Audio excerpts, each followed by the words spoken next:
지금 뭔가 심각하게 잘못 돌아가고 있다는 느낌 혹시 못 받으셨나요? 여러분 계좌를 지키려면 지금 당장 이 기이한 현상부터 파악하셔야 합니다.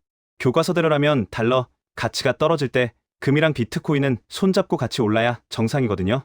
둘 다 달러를 대신하는 자산이니까요. 그런데 지금 상황 좀 보세요.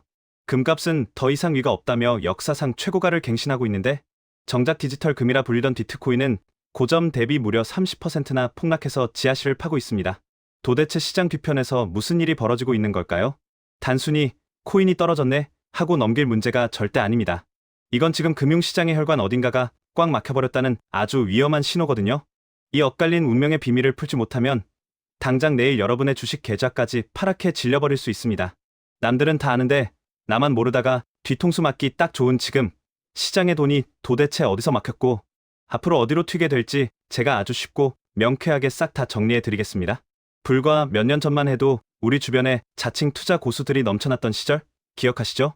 회사 점심시간마다 옆자리에 앉은 김 부장님이 침을 튀기며 자랑하던 모습이 눈에 선합니다.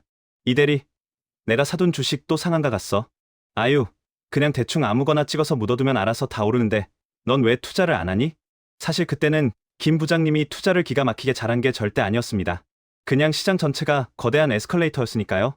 가만히 서 있기만 해도 내 자산이 위층으로 쑥쑥 올라가는 꿈같은 장세, 주식도 오르고 채권도 오르고 비트코인까지 다 오르는 이른바 에브리싱 랠리의 시대였습니다. 이게 어떻게 가능했을까요?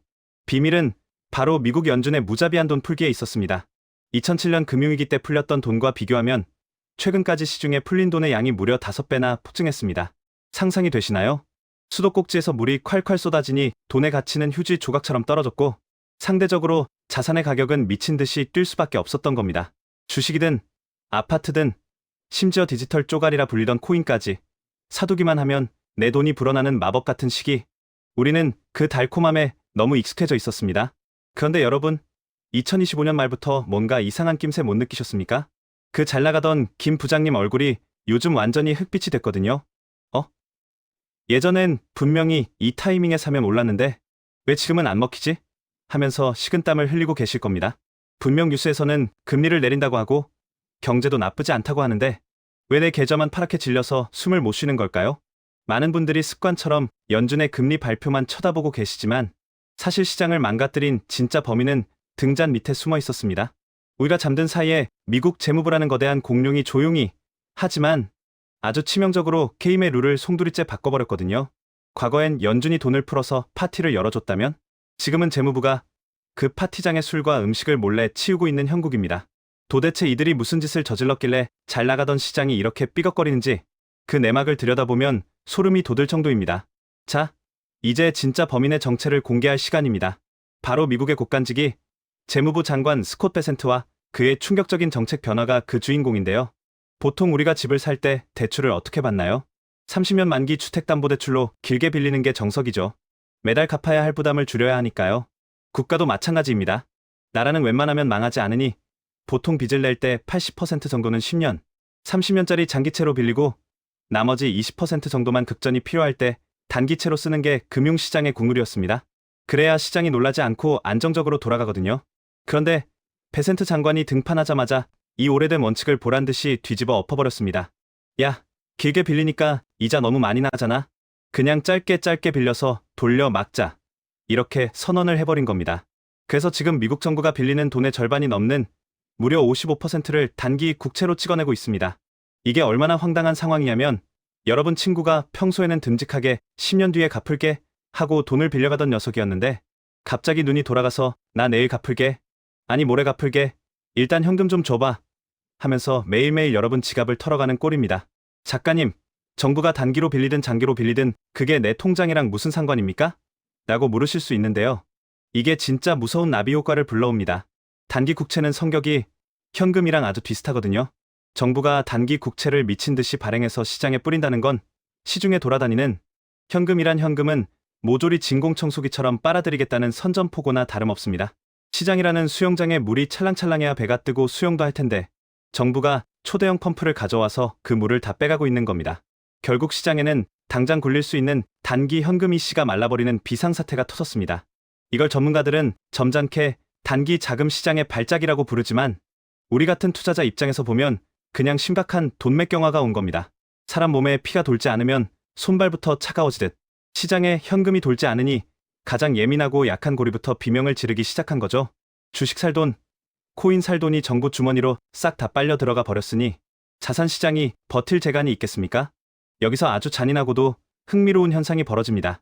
똑같이 달러가 싫어서 도망친 친구들인데 금은 야호를 외치며 하늘로 솟구치고 비트코인은 바닥을 기고 있는 이유가 바로 여기서 갈리거든요.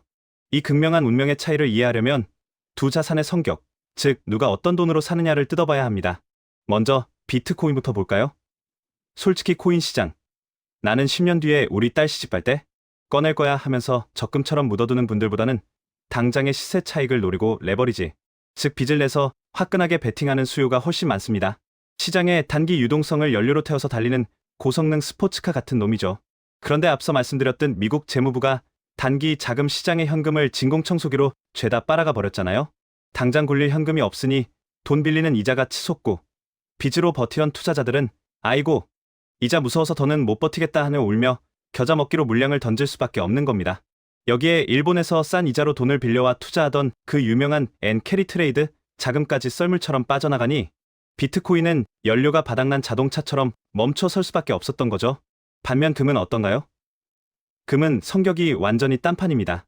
우리 할머니 장롱 깊숙이 숨겨진 금거북이처럼 금은 애초에 빚내서 단타치는 투기판이 아니라 나라가 망해도 내 재산을 지켜줄 든든한 최후의 보험입니다. 게다가 베센트 장관이 단기 국채만 미친 듯이 찍어내느라 상대적으로 10년, 30년짜리 장기 국채는 시장에 덜 풀었습니다. 덕분에 장기 금리는 생각보다 튀지 않고 얌전하게 유지가 됐죠. 금이라는 녀석은 금리가 오르는 걸 세상에서 제일 싫어하는데 장기 금리가 안정적이니 쫄 거 없네? 하면서 아주 편안하게 신고가를 갱신하며 위로 뻗어나갈 수 있었던 겁니다. 결국 정부가 의도적으로 만든 단기 자금, 가뭄이 빚으로 쌓아 올린 비트코인 성만 콕 집어서 무너뜨린 셈입니다. 자, 시장에서 살려주세요. 비명이 터져 나오니까 결국 해결사가 등장했습니다. 바로 연준의 제롬 파월 의장인데요. 파월 의장이 상황의 심각성을 감지하고 급하게 마이크를 잡았습니다. 그리고는 여러분, 진정하세요. 제가 매달 400억 달러씩 단기 국채를 다시 사드리겠습니다. 라고 폭탄 선언을 했습니다. 쉽게 말해서 재무부가 빨아들인 현금을 연준이 다시 주머니에서 꺼내 채워주겠다는 사실상의 돈 풀기 카드를 꺼내 든 겁니다. 마치 환자가 숨이 넘어가기 직전에 산소호흡기를 달아준 격이죠. 그런데 여기서 여러분이 진짜 주목해야 할 포인트는 와, 이제 돈 풀리니까 무조건 떡상이네 하고 샴페인을 터뜨릴 게 아닙니다. 파월이 내민 이 400억 달러짜리 처방전이 과연 죽어가는 비트코인을 살려낼 수 있을지 그 여부를 매 눈으로 지켜봐야 한다는 겁니다. 이게 왜 중요하냐면요. 비트코인의 생사가 단순히 코인쟁이들의 문제가 아니라 앞으로 주식시장의 미래를 보여주는 가장 확실한 리트머스 시험지가 될 것이기 때문입니다. 만약 파월의 돈 보따리가 풀리면서 비트코인이 다시 꿈틀대고 살아난다면 그건 시장의 핏줄인 단기 유동성이 다시 돌기 시작했다는 강력한 신호입니다. 그러면 주식시장도 휴, 이제 살았다 하고 안심하며 다시 달릴 준비를 하겠죠? 하지만 반대로 돈을 풀었는데도 비트코인이 여전히 비실비실 힘을 못 쓴다면 그건 시장의 돈맥경화가 생각보다 훨씬 심각하다는 증거입니다. 400억 달러 정도로는 어림도 없다는 뜻이고 이 불길은 곧 비트코인을 넘어 주식시장까지 옮겨붙을 수 있습니다. 코인 다음 타자는 바로 여러분의 주식 계좌가 될 수도 있다는 무서운 경고인 셈이죠. 이제 묻어두면 다 같이 오르겠지 하는 안일한 생각은 당장 버리셔야 합니다. 무지성 상승 파티는 끝났고 자산별로 승자와 패자가 냉혹하게 갈리는 차별화 장세의 막이 올랐거든요. 그러니 주식 투자하시는 분들 제발 내 종목 차트만 뚫어져라 쳐다보지 마시고 시야를 넓히셔야 이 난관을 뚫고 살아남을 수 있습니다. 지금 시장에 피가 잘 도는지 아니면 동맥경화가 왔는지를 가장 빠르고 정직하게 보여주는 지표는 다름 아닌 비트코인입니다. 이 녀석이 바닥을 찍고 다시 살아서 펄떡거려야 주식시장으로도 온기가 퍼질 수 있거든요. 험난한 시장에서 내 돈을 지키는 유일한 생존 전략. 내일부터는 눈 뜨자마자 비트코인 시세부터 체크하는 습관을 꼭 들이시길 바랍니다.